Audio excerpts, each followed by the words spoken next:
Ghotki district bar association जो सालियानो चूंडूं 14 जून ते थी रहियूं आहिनि। चूंडुनि में फ्रेंड्स लॉयर्स पैनल ऐं इंडस लॉयर्स पैनल चूंडूं विढ़ी रहिया आहिनि। ॿिन्ही वकीलनि जे पैनल पंहिंजी चूंड मुहिम तेज़ करे छॾी आहे।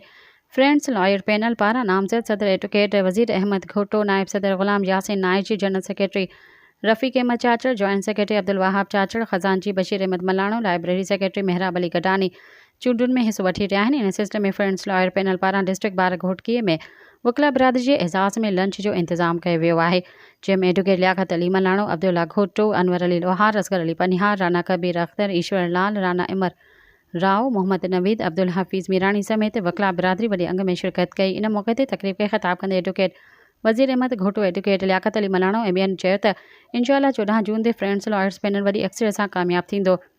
फ्रेंड्स लॉयर्स पैनल हमेशह वकिला बिरादरी जी ख़िदमत कई आहे, उन जा सभई जाइज़ मसइला हल कया आहिनि। इहो सिलसिलो मुस्तक़बिल में जारी रहंदो। हुन चयो त वकिला बिरादरी जो वक़ार ऐं हक़नि जो तहफ़ुज़ असांजी अवलियन तरजीह आहे। असां हमेशह वकिला बिरादरी जी इज़त ऐं वक़ार जी ॻाल्हि कई आहे। चूंडुनि में हक़ ऐं सच जी फतह थींदी। हुन चयो त डिस्ट्रिक्ट बार घोटकी जा वकील 14 जून ते असांजे पैनल खे वॾी अक्सरियत सां कामयाब कराइनि। सब्सक्राइब कयो अवामी न्यूज़ HD खे ऐं ताज़ा तरीन ख़बरुनि लाइ ॾिसंदा रहो अवामी न्यूज़ HD।